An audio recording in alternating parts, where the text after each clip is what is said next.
दोस्तों की चेतावनी, यह 15 साल पहले की सबसे डरावनी जापानी हॉरर फिल्म है। यह कई लोगों के बचपन का डर भी रही है। जुआन सीरीज का 10वीं सालगिरह का काम जुआन सफेद बूढ़ी महिला आ गया है। कहानी की शुरुआत, जिप परिवार के 6 सदस्य खुशी खुशी नए घर में शिफ्ट होते हैं, लेकिन उन्हें नहीं पता था कि यह घर इलाके का कुख्यात भूतिया घर है। पहले ही 10 से ज्यादा लोग यहाँ मर चुके हैं। जैसे ही जिप नए घर में प्रवेश करता है, एक बास्केटबॉल पकड़े बूढ़ी महिला अचानक उसके पास से गुजरती है। जिप सोचता है कि कोई अजनबी घर में घुस गया है और उसका पीछा करता है। अंदर जाकर वह देखता है कि बेडरूम में एक शीशा रखा है जिस पर सफेद कपड़ा पड़ा है। यह पिछले मालिक ने छोड़ा था। जिप ने जैसे ही कपड़ा हटा, शीशा किसी जादुई शक्ति की तरह उसे अपनी ओर खींचने लगा। जिप अपना हाथ बढ़ाता है और अगले ही पल लगभग डर के मारे पागल हो जाता है। लेकिन उसकी भतीजी मिराई की चिल्लाहट सुनकर वह संभल जाता है। मिराई की नजर में कुछ अजीब सा भाव था। फिर वह जैसे कुछ हुआ ही न हो कमरे से बाहर चली जाती है।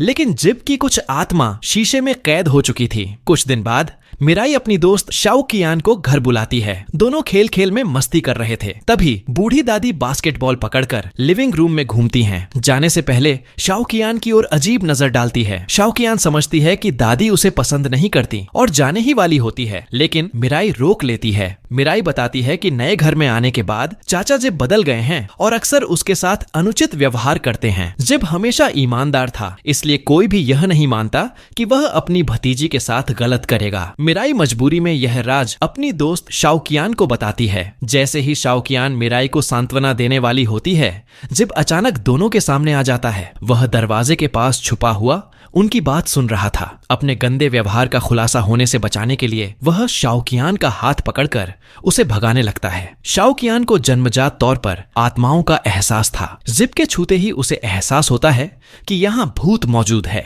लेकिन जिप उसे कुछ कहने का मौका नहीं देता और उसे बाहर धकेल देता है। फिर वह मिराई का हाथ पकड़कर जबरदस्ती उसे दूसरी मंजिल पर ले जाता है। मिराई कितनी भी विनती करे, जिप पर असर नहीं होता। निराश मिराई खिड़की पर लगातार थपथपाती है ताकि नीचे खड़ी शाओकियान उसकी मदद कर सके। लेकिन शाओकियान भी सिर्फ एक छात्रा थी और जिप से मुकाबला नहीं कर सकती। मिराई के फंसे होने को देखकर शाओकियान मजबूरी में वहां से चली जाती है। रात में जिप का पिता शिकायत करता है कि जिप ने लॉ एग्जाम पास नहीं किया और वह हमेशा घर पर बेकार बैठा रहेगा। जिप की बहन और नई माँ भी इस बात को मान लेती हैं। अपने परिवार की इस बेजा आलोचना से जिप का मन और भी विकृत हो जाता है। आधी रात में जिप चुपके से पिता के कमरे में जाता है और बेसबॉल बैट से उसे मारकर मार देता है। फिर वह दादी के कमरे में जाता है। दादी खुशी खुशी कॉस्प्ले खेल रही होती हैं, लेकिन जिप चुपके से उनके पीछे जाकर उनका गला घोंट देता है। फिर जिप रसोई में आलसीपन करते हुए नई माँ के पास जाता है। जब जिप अंदर आता है तो लोग सोचते हैं कि वह भूखा है और खाने की तलाश में है। जैसे ही वह फ्रिज खोलकर खाना खोजने लगता है, जिप अचानक एक खाना काटने की चाकू लेकर हमला कर देता है। आखिरकार केवल बहन बचती है जो हमेशा बातें करती रहती थी। जिप लिविंग रूम में आता है और उसे मारकर बहुत खून बहा देता है। फिर बहन के बाल खींचकर उसे बाथटब में खींच ले जाता है। पूरा एक बाल्टी पेट्रोल उसके ऊपर डालता है। आखिर में माचिस से उसे जला देता है। जिप ने यह सब करने के बाद दूसरी मंजिल पर अपनी भतीजी मिराई के कमरे में चला जाता है। मिराई ने पहले से तैयार होकर दरवाजा लॉक कर रखा था, लेकिन जिप ने जबरदस्ती दरवाजा तोड़ दिया। वह मिराई को बिस्तर पर खींचता है और उसके ऊपर बैठकर 100 यानी आरी निकालकर बेतरतीब तौर पर काटता है। आखिरकार मिराई का सिर काटकर पर्स में रख देता है। फिर वह पर्स लेकर टैक्सी में घर से निकल जाता है। इसी समय एक डिलीवरी वाला इलेक्ट्रिक बाइक पर आता है और जिप के घर की तरफ बढ़ता है। क्या जिप जिस जगह जा रहा है, डिलीवरी वाला भी उसी तरह घर के भूतिया असर में आ जाएगा? जिप ने पूरी फैमिली को मारने के बाद एक सुनसान पहाड़ी पर जाकर फांसी लगा ली। जिप के मरने के बाद फुट पर रखा रिकॉर्डर अपने आप बंद हो जाता है। पास में पर्स हिलने लगता है। फिर पर्स से घना बाल बाहर आता है और छोटे लड़की का सफेद सिर दिखाई देता है। आंखें सीधे जिप की लाश को देख रही होती हैं। इसी समय अनजान डिलीवरी वाला वेंजाई जिप के घर के सामने आ जाता है। वह बाहर बहुत समय तक बुलाता है, लेकिन परिवार कोई जवाब नहीं देता। वह नहीं जानता कि वे सब पहले ही मारे जा चुके हैं। जब वेंजाई जाने ही वाला था, जिप का घर का दरवाजा अपने आप खुल जाता है। वेंजाई धीरे धीरे घर में प्रवेश करता है। खाली हॉल देखकर उसके शरीर में ठंडक उतर जाती है। इसी समय जो स्टेप मदर पहले से मर चुकी थी, वह अचानक जिंदा हो जाती है। अज्ञान वेंजाई डर के मारे वहीं खड़ा रहता है। काफी समय बीत जाता है फिर भी वह कोई नहीं आता। देख वह फिर से कहता है कि केक ले लो। स्टेप मदर फिर बाहर आती है, पहले जैसी हरकतें करती है। इस बार रसोई में कोई गिरने की आवाज भी आती है। वेंजाई समझ जाता है कि कुछ गड़बड़ है। धीरे धीरे वह रसोई की ओर बढ़ता है, लेकिन वहां कोई नहीं होता, सिर्फ फ्रिज का दरवाजा खुला रहता है। फिर वह नल की आवाज सुनकर बाथरूम का पानी बंद करता है। जैसे ही वह सोचता है कि रसोई की औरत कैसे गायब हो गई, वह ऊपर देखता है और शीशे में बाथरूम के पर्दे के पीछे किसी का साया देखता है। लेकिन जब वह मुड़कर देखता है, साया बड़ा होता है और तुरंत गायब हो जाता है। वेंजाई धीरे धीरे महसूस करता है कि यह घर अजीब है। फिर भी उसकी जिज्ञासा बढ़ती है। हिम्मत करके वह बाथरूम का पर्दा उठाता है और बाथटब में केवल जलने के निशान देखता है। जैसे ही वह हक्का बक्का होता है, एक पीली टोपी पहने लड़की का साया अचानक दरवाजे से गुजरता है। वेंजाई का दिल थोड़ा शांत होता है। वह सोचता है कि आखिरकार उसने घर में किसी को जीवित देखा। वह लड़की के पीछे पहली मंजिल से दूसरी मंजिल तक जाता है, लेकिन जब वह कमरे का दरवाजा खोलता है तो लगभग डर के मारे बेहोश हो जाता है। बिस्तर पर छोटे लड़की का सिरकटा शव पड़ा होता है। एक आम डिलीवरी वाला वेंजाई ऐसी दृश्य पहले कभी नहीं देखता। वह तुरंत सीढ़ियां उतरता है, पांव कांपते हैं और जमीन पर बैठ जाता है। इसी समय रसोई से फिर से स्टेप मदर की मशीन जैसी आवाज आती है। मैं अभी नहीं छोड़ सकता, मैं अभी जाता हूँ। दयालु वेंजाई केवल लड़की के मारे जाने की खबर बताना चाहता था, लेकिन जब वह रसोई के दरवाजे तक पहुंचा तो देखा कि सास की लाश फ्रिज के पास पड़ी है। वेंजाई यह देखकर डर के मारे पसीने पसीने हो गया। अब वह बस इस डरावने घर से भागना चाहता था। तभी पीछे से पैरों की आवाज आई। वह मुड़ा और देखा कि एक बहुत ही पीली चेहरा वाली बूढ़ी औरत उसे घूर रही थी। वेंजाई डर के मारे बेहोश हो गया। जब वह उठा तो पुलिस स्टेशन में था और अपने मुंह से लगातार वही शब्द बड़बड़ा रहा था जो सास ने आत्महत्या से पहले कहे थे, मैं अभी जाता हूँ, मैं अभी जाता हूँ। वेंजाई को अभी पता नहीं था कि वह शापित हो चुका है। जब उसे उसकी प्रेमिका घर ले आई तो उसने उसे एक उपहार दिया। आज क्रिसमस का दिन था, लेकिन जब प्रेमिका ने केक काटने के लिए चाकू उठाया, वेंजाई को वह दृश्य याद आ गया जो उसने घर में देखा था, 2 लाशें। वह तुरंत बाथरूम भागा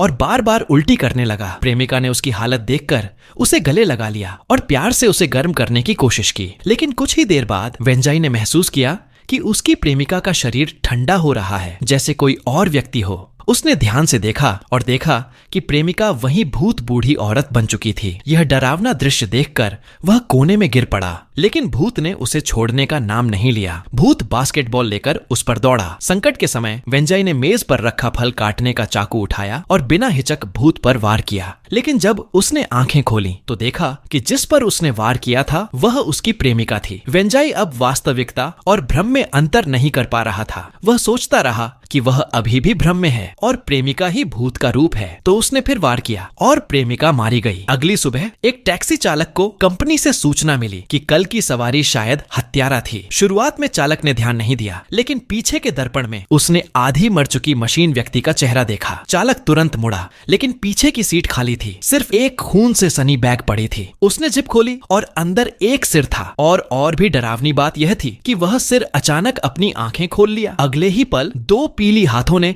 उसके कंधों को पकड़ा। चालक तब से शापित हो गया। वह शापित क्यों हुआ? सिर्फ इसलिए नहीं कि उसने हत्यारे के करीब देखा था, बल्कि इसलिए भी कि उसकी बेटी मृत लड़की मिराई की सबसे अच्छी दोस्त थी। असल में मिराई हमेशा नाराज थी कि उसकी दोस्त ने उसे अकेला छोड़ दिया। इसलिए हत्यारे ने न केवल मिराई की दोस्त को पिता से वंचित किया, बल्कि उसके आसपास के सभी लोग भी प्रतिशोध के शिकार हुए। 7 साल बीत गए। मिराई अब एक शानदार हाई स्कूल छात्रा बन चुकी थी। एक दिन उसके उत्साही सहपाठी ने उसे डिस्क सुमन खेल खेलने के लिए आमंत्रित किया। मिराई शर्म के मारे मना नहीं कर सकी और मान गई। जब वे सोच रहे थे कि किस भूत को बुलाया जाए तो कोई कहता है कि मिराई के पिता को बुलाया जाए, लेकिन जल्दी ही उसे टोका गया क्योंकि उसके अनुसार यह मिराई की पुरानी चोट को ताजा कर देगा। अचानक तीनों के उंगलियों पर रखे सिक्के खुद ही हिलने लगे और डिस्क पेपर पर मिराई का नाम लिखने लगे। तभी मिराई ने देखा कि मेज पर एक उंगली बढ़ गई थी। जब उसने ऊपर देखा तो छोटी पीली टोपी पहने मिराई उनके पास खड़ी थी। मिराई डर के मारे पसीने पसीने हो गई। अब वह यहाँ रहने की हिम्मत नहीं कर सकती। उसने अपना बैग उठाया और कक्षा से बाहर भाग गई। पीछे रह गए जेनेगोंग और यूजा, जो पूरी तरह उलझन में थे। जेनेगोंग को अब तक यह नहीं पता था कि चूंकि उसने अभी तक हमेशा शौकियन का समर्थन किया, यह दिखाता है कि दोनों का रिश्ता बहुत अच्छा था। इसलिए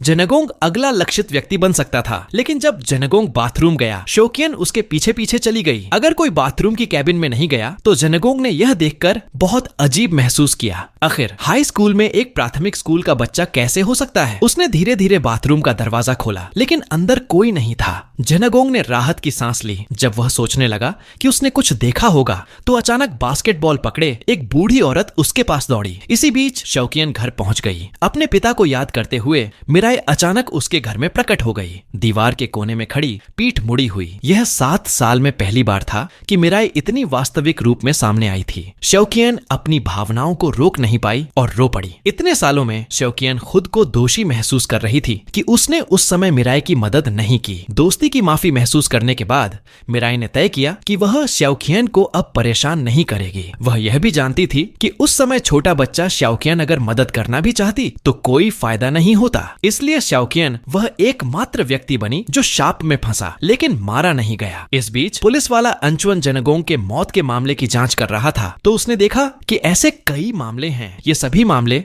जेनेगोंग के परिवार से किसी न किसी तरह जुड़े हुए थे। फिर अंचुअन ने पुरानी फाइलों की खोज में एक टेप रिकॉर्डिंग मिली। जब उसने उसे रिकॉर्डिंग मशीन में चलाया तो उसमें जेनेगोंग की आवाज आई। भयंकर अनुभव से डरे पुराने पुलिस वाले ने जल्दी से अंचुअन को रोका, टेप को उठाया और जमीन पर फेंककर कुचला। फिर उसने अंचुअन को बताया कि यह टेप जेनेगोंग ने अपने परिवार को मारने के बाद रिकॉर्ड किया था। हर कोई जो इस टेप को छूता है विभिन्न दुर्भाग्य का सामना करता है। इसमें वह पुराना पुलिस वाला भी शामिल था। ज्यादा लोगों को दुर्भाग्य से बचाने के लिए उसने टेप को पहाड़ों में फेंक दिया। लेकिन आश्चर्य की बात यह थी कि टेप फिर से पुलिस स्टेशन में वापस आ गया। यह अजीब घटना पुराने पुलिस वाले को बहुत आश्चर्यचकित कर गई। उसने टेप को फिर से नष्ट करने का फैसला किया और अंचुअन को चेताया कि इस मामले को फिर कभी मत छूना। लेकिन अंचुअन जैसे जादू के प्रभाव में था। पूर्वज की चेतावनी को अनदेखा करते हुए वह फाइल रूम में गया। तभी उसने महसूस किया कि मेज पर कुछ अलग है। जब उसने कागजात हटाकर देखा तो वही टेप फिर से उसके सामने था। और इससे भी अजीब बात यह थी कि इस बार टेप बिना रिकॉर्डिंग मशीन के स्वयं घूम रहा था और आवाज निकाल रहा था। साफ था कि शाप अब भी जारी था। ठीक है, आज की कहानी यहीं समाप्त होती है। अगली बार फिर मिलेंगे।